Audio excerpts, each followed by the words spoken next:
역대하 11장. 르호보암은 예루살렘에 도착하자 유다의 온 지방과 베냐민 지파를 불러 모았습니다. 용사들의 수는 18만 명이었습니다. 이들은 이스라엘과 싸워 솔로몬의 아들 르호보암을 위해 나라를 되찾을 생각이었습니다. 그러나 하나님의 말씀이 하나님의 사람 스마야에게 임했습니다. 유다 왕 솔로몬의 아들 르호보암과 유다와 베냐민 지파의 모든 이스라엘 백성들에게 말하여라. 여호와께서 말씀하신다. 네 형제들과 싸우려고 올라가지 말라. 너희는 각각 집으로 돌아가라. 이 일은 내가 일으킨 일이다 라고 말하여라. 그러자 그들은 여호와의 말씀에 순종해 여로보암을 치러 가지 않고 돌아섰습니다. 르호보암은 예루살렘에 살면서 유다를 지키기 위해 성들을 건축했는데 베들레헴, 에담, 드고아, 베술, 소고, 아둘람, 가드, 마레사, 십, 아도라임, 라기스, 아세가, 소라, 아얄론, 헤브론이었습니다. 이 성들은 유다와 베냐민의 튼튼한 성들이었습니다. 르호보암은 그 성들을 더욱 굳게 해 사령관들을 두고 먹을 것과 올리브 기름과 포도주를 쌓아두었습니다. 르호보암은 이 모든 성들에 방패와 창을 두어 강하게 했습니다. 이렇게 유다와 베냐민은 르호보암에게 속했습니다. 온 이스라엘의 제사장들과 레위 사람들이 자기들이 살던 지역을 떠나 르호보암에게 왔습니다. 레위 사람들은 여로보암과 그 아들들이 여호와의 제사장들인 자기들을 버려 제사장의 일을 못하게 했기 때문에 자기 초지와 재산마저 버리고 유다와 예루살렘으로 오게 됐습니다. 여로보암은 자기를 위해 스스로 제사장들을 세우고 산당에다 자기가 만든 순념소 우상과 송아지 우상들을 섬기게 했습니다. 이스라엘의 모든 지파 가운데 이스라엘의 하나님 여호와를 찾기로 마음을 정한 사람들은 레위 사람들을 따라 예루살렘으로 와서 자기 조상들의 하나님인 여호와께 제사를 드렸습니다. 그들은 3년 동안 유다 왕국을 강하게 했고 솔로몬의 아들 르호보암을 강하게 했는데 이는 3년 동안 그들이 다윗과 솔로몬을 본받아 살았기 때문입니다. 르호보암은 마알랏과 결혼했는데 마알랏은 다윗의 아들인 여리목과 이새의 아들 엘리압의 딸 아비하일 사이에서 난 딸입니다. 마알랏은 그에게서 세 아들 여우스, 스마랴, 사함을 낳았습니다. 그 후 르호보암은 압살롬의 딸 마아가와 결혼했고 그는 아비야, 아떼, 시사, 슬로밋을 낳았습니다.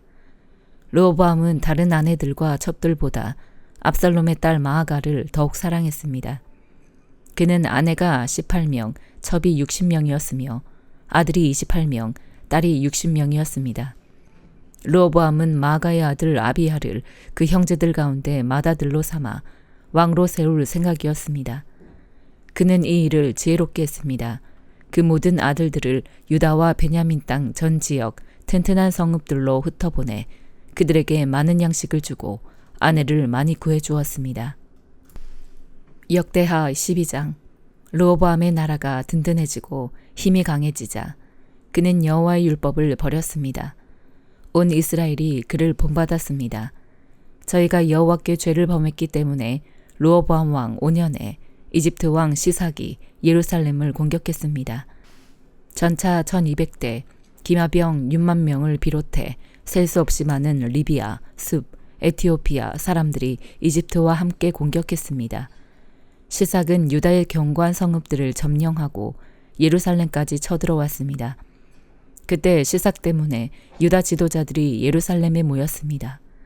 예언자 스마야가 르호보암과 유다 지도자에게 가서 말했습니다. 여호와께서 말씀하십니다. 너희가 나를 버렸으니 나도 너희를 버려 시삭에게 주겠다. 이스라엘 지도자들과 왕은 자기들을 낮추어 말했습니다. 여호와는 의로우십니다. 여호와께서 그들이 겸손해진 것을 보셨습니다. 여호와의 말씀이 스마야에게 내려왔습니다. 저들이 겸손해졌으니 내가 저들을 멸망시키지 않고 곧 구해줄 것이다. 내 진노를 시삭을 통해 예루살렘에 쏟지 않을 것이다. 그러나 저희가 시삭에게 복종하게 될 것이니 나를 섬기는 것과 다른 나라 왕들을 섬기는 것이 어떻게 다른지 알게 될 것이다. 이집트 왕 시삭은 예루살렘을 공격하면서 여호와의 성전의 보물들과 왕궁의 보물들을 다 빼앗아 버렸습니다. 그는 솔로몬이 만든 금 방패도 빼앗았습니다. 르호보암 왕은 금 방패 대신에 청동으로 방패들을 만들어 왕궁 문을 지키는 경호 책임자들에게 주었습니다. 왕이 여호와의 성전에 갈 때마다 경호대들은 그 방패들을 들고 갔다가 경호실에 도로 가져다 놓았습니다. 르호보암이 스스로 겸손했기에 여호와께서 진노를 그에게서 거두시고 그를 완전히 멸망시키지는 않으셨습니다. 그래서 유다도 형편이 나아졌습니다. 르호보암 왕은 예루살렘에서 힘을 강하게 해 계속 다스릴 수 있었습니다. 그가 왕이 된 것은 41세 때였고 여호와께서 모든 이스라엘 지파 가운데 자기 이름을 두시려고 선택하신 성, 곧 예루살렘에서 17년 동안 다스렸습니다. 그 어머니는 이름이 나아마로 암몬 사람이었습니다. 그는 오로지 여호와를 찾는 데 마음을 두지 않아 악한 일을 저질렀습니다. 르호보암이 한 일은 처음부터 끝까지 예언자 스마야의 기록과 선견자 이또의 족보에 적혀 있습니다. 르호보암과 여로보암 사이에 늘 싸움이 있었습니다. 르호보암은 자기 조상들과 함께 잠들었고 다윗의 성에 묻혔습니다. 그 아들 아비야가 그 뒤를 이어 왕이 됐습니다. 요한계시록 2장. 너는 에베소 교회의 사자에게 이렇게 써라. 오른손에 7뼈를 잡으시고 7 금촛대 사이로 다니시는 이가 이렇게 말씀하신다. 나는 네 행위들과 네 수고와 네 인내를 안다. 또 네가 악한 사람들을 참지 못하는 것과 자칭 사도라고 하는 사람들을 시험해 그들이 사도가 아니라 가짜들이라는 것을 밝혀낸 것을 안다. 또 네가 인내하는 것과 내 이름을 위해 수고하되 게으르지 않다는 것을 내가 안다. 그러나 내가 너에게 책망할 것이 있으니 그것은 네가 첫사랑을 버린 것이다. 그러므로 너는 어디서부터 잘못됐는지 생각해 보아 회개하고 처음에 행했던 일들을 행하여라. 만일 그렇게 하지 않고 회개하지 않으면 내가 너에게로 가서 네 촛대를 그 자리에서 옮길 것이다. 그러나 네가 잘한 것이 있으니 네가 니골라 당이 하는 짓들을 미워하는구나. 나도 그것을 미워한다. 귀 있는 사람은 성령이 교회들에게 하시는 말씀을 들어라. 이기는 사람에게는 내가 하나님의 낙원에 있는 생명나무 열매를 먹게 할 것이다. 너는 서모나 교회의 사자에게 이렇게 써라. 처음이요 마지막이시니 곧 죽었다가 다시 살아나신 이가 이렇게 말씀하신다. 내가 네 환난과 가난을 알지만 실은 네가 부자다.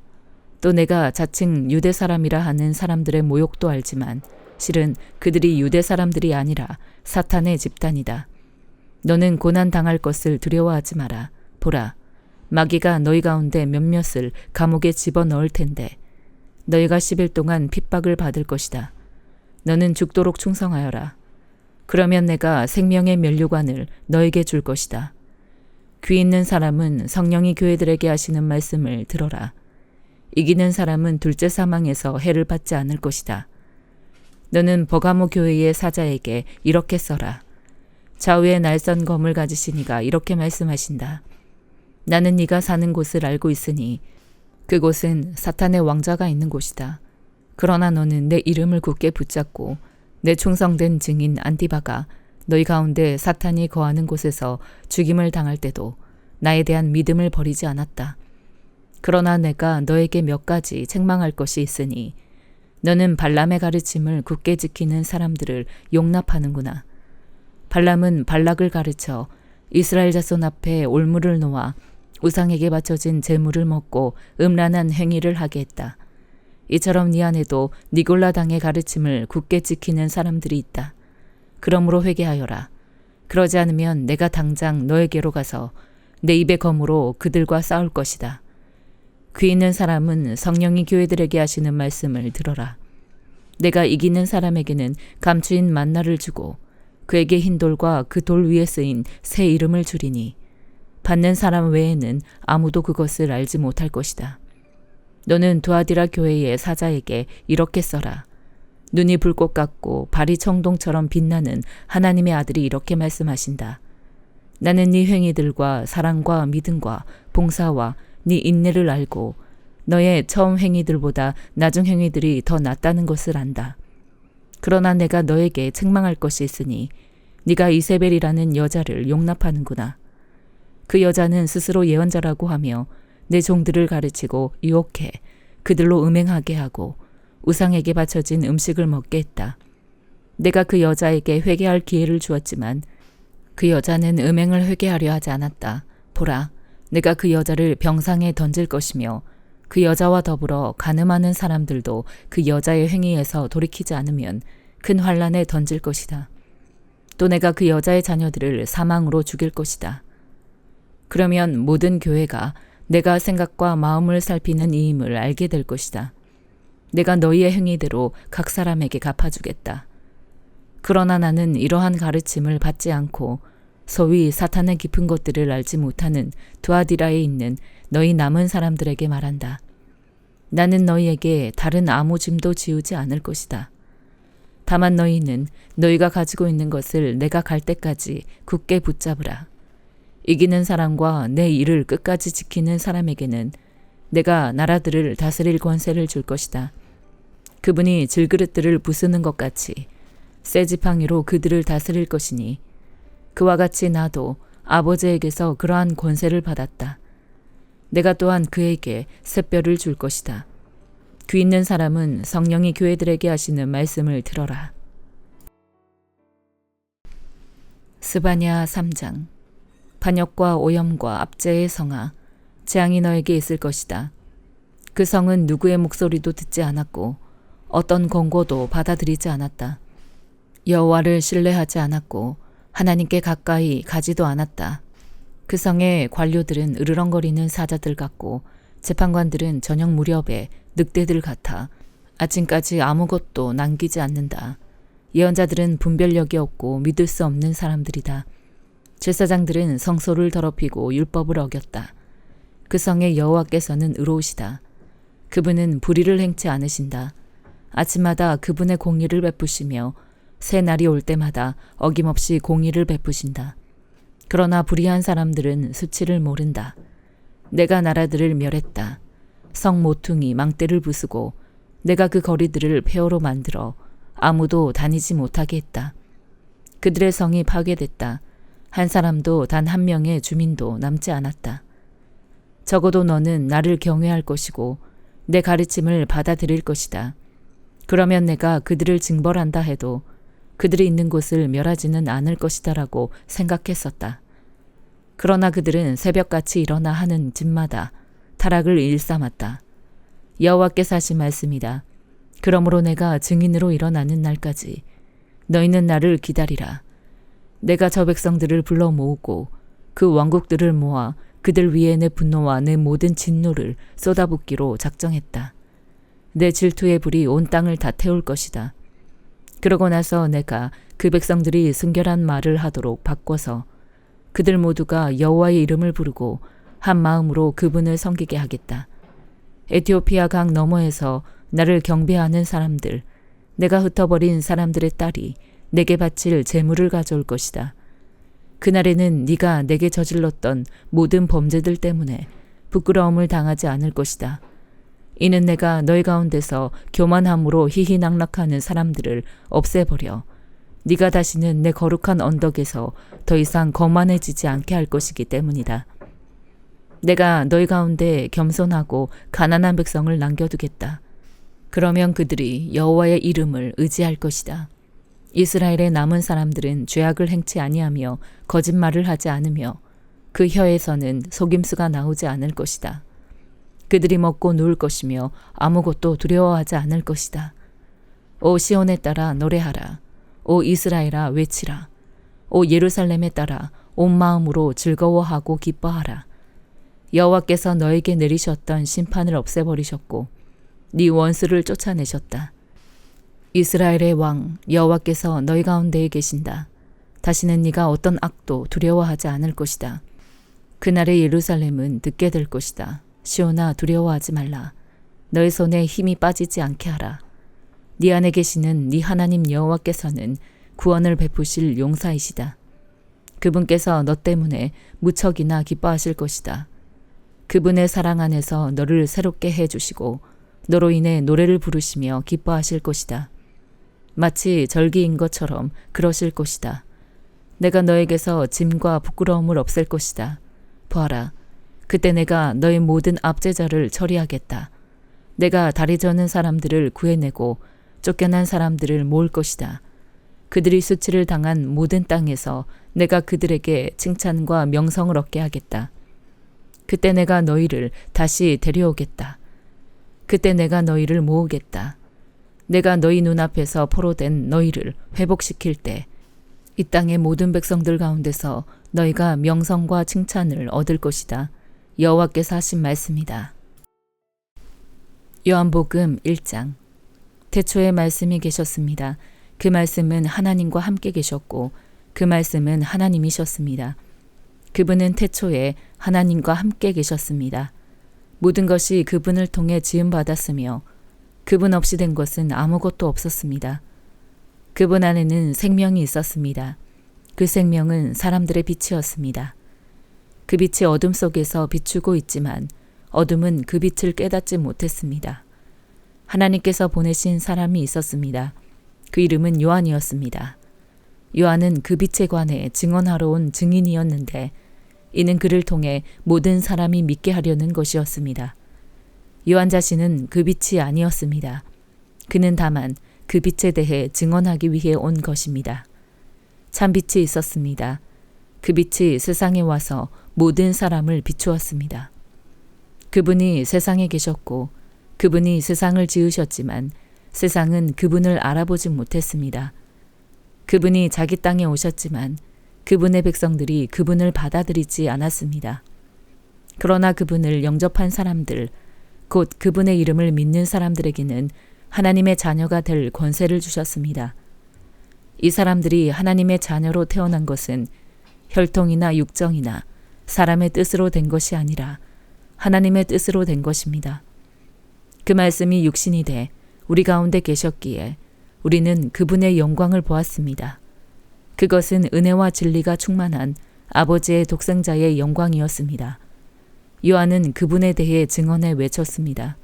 내가 전에 내 뒤에 오시는 그분이 나보다 앞선 것은 나보다 먼저 계셨기 때문이다라고 말했는데 그분이 바로 이분이시다. 그분의 충만함으로부터 우리 모두는 분에 넘치는 은혜를 받았습니다. 율법은 모세를 통해 주셨지만 은혜와 진리는 예수 그리스도를 통해 왔습니다. 지금까지 아무도 하나님을 본 사람이 없었습니다. 그러나 아버지 품에 계시는 독생자께서 하나님을 알려주셨습니다. 예루살렘의 유대 사람들이 제사장들과 레위지파 사람들을 보내 당신은 누구시오라고 요한의 정체를 물었을 때 요한이 한 증언은 이렇습니다. 그는 거절하지 않고 고백했습니다. 나는 그리스도가 아니요. 그들이 물었습니다. 그러면 당신은 누구요? 엘리야요? 요한이 대답했습니다. 아니요. 그러면 그 예언자요? 그가 대답했습니다. 아니요. 그러자 그들이 말했습니다. 그러면 도대체 당신은 누구요? 우리를 보낸 사람들에게 가서 대답할 말을 좀 해주시오. 당신은 자신을 누구라고 생각하오? 요한은 예언자 이사야의 말로 대답했습니다. 나는 주를 위해 길을 곱게 하라고 광야에서 외치는 사람의 소리요. 보냄을 받은 유대 사람들 중에는 바리새파 사람들이 보낸 이들이 있었습니다. 그들이 요한에게 질문했습니다. 당신이 그리스도도 아니고 엘리야도 아니고 그 예언자도 아니라면 어째서 세례를 주시오? 요한이 대답했습니다. 나는 물로 세례를 주지만 여러분 가운데 여러분이 알지 못하는 한 분이 서 계시오. 그분은 내 뒤에 오시는 분인데 나는 그분의 신발끈을 풀 자격도 없소. 이 일은 요한이 세례를 주던 곳 요단강 건너편 베다니에서 있었던 일입니다. 다음 날 요한은 예수께서 자기에게 다가오시는 것을 보고 말했습니다. 보시오. 세상 죄를 지고 가시는 하나님의 어린 양이십니다. 내가 전에 내 뒤에 오시는 분이 나보다 앞선 것은 그분이 나보다 먼저 계셨기 때문이다라고 말했던 분이 바로 이분이십니다. 나도 이분을 알지 못했습니다. 그러나 내가 와서 물로 세례를 주는 까닭은 바로 이분을 이스라엘에게 알리기 위해서입니다. 그리고 요한은 또 이렇게 증언했습니다. 나는 성령이 하늘에서 비둘기같이 내려와 그분 위에 머무는 것을 보았습니다. 나도 이분이 그분인 줄 알지 못했습니다. 그러나 물로 세례를 주라고 나를 보내신 분이 어떤 사람에게 성령이 내려와 머무는 것을 네가 보게 되면 그가 바로 성령으로 세례를 줄 뿐임을 알라고 일러주셨습니다. 그런데 나는 그것을 보았습니다. 그래서 이분이 하나님의 아들이라고 증언하는 것입니다. 다음 날 요한은 자기 두 제자와 함께 다시 그곳에 서 있다가 예수께서 지나가시는 것을 보고 말했습니다. 보라, 하나님의 어린 양이시다. 그 말을 듣고 요한의 두 제자가 예수를 따라갔습니다. 예수께서 뒤를 돌아 그들이 따라오는 것을 보고 물으셨습니다. 무엇을 원하느냐? 그들이 말했습니다. 랍비여, 어디에 머물고 계십니까? 랍비는 선생이라는 뜻입니다. 예수께서 대답하셨습니다. 와서 보라. 그래서 두 제자는 가서 그분이 계시는 곳을 보고 그날 그분과 함께 지냈습니다. 때는 오후 4시쯤이었습니다. 요한의 말을 듣고 예수를 따라간 두 사람 중 한 사람은 시몬 베드로의 동생 안드레였습니다. 안드레는 가장 먼저 자기 형 시몬을 찾아가 말했습니다. 우리가 메시아를 만났다. 메시아는 그리스도라는 뜻입니다. 그리고 그는 시몬을 예수께 데려왔습니다. 예수께서 시몬을 보고 말씀하셨습니다. 너는 요한의 아들 시몬이구나. 이제 너는 게바라고 불릴 것이다. 게바는 베드로라는 뜻입니다. 다음 날 예수께서 갈릴리로 떠나시려다 빌립을 만나 말씀하셨습니다. 나를 따라라. 빌립도 역시 안드레와 베드로처럼 베세다 마을 출신이었습니다. 빌립은 나다나엘을 찾아가 말했습니다. 모세가 율법에 기록했고 예언자들도 기록했던 그분을 우리가 만났소. 그분은 요셉의 아들 나사렛 예수시요. 나다나엘이 물었습니다. 나사렛에서 무슨 선한 것이 나오겠는가? 빌립이 말했습니다. 와서 보시오. 예수께서 나다나엘이 다가오는 것을 보시고 그에 관해 말씀하셨습니다. 여기 참 이스라엘 사람이 있다. 이 사람에게는 거짓된 것이 없다. 나다나엘이 물었습니다. 어떻게 저를 아십니까? 예수께서 대답하셨습니다. 빌립이 너를 부르기 전 네가 무화과 나무 아래 있을 때에 내가 보았다. 그러자 나다나엘이 대답했습니다. 랍비여, 당신은 하나님의 아들이시며 이스라엘의 왕이십니다. 예수께서 그에게 말씀하셨습니다. 내가 무화과 나무 아래 있던 너를 보았다고 해서 믿느냐? 이제 그보다 더 큰 일도 보게 될 것이다. 그리고 예수께서 덧붙여 말씀하셨습니다. 내가 진실로 진실로 너희에게 말한다. 너희는 하늘이 열리고 하나님의 천사들이 인자 위에서 오르락내리락 하는 것을 보게 될 것이다. 아멘.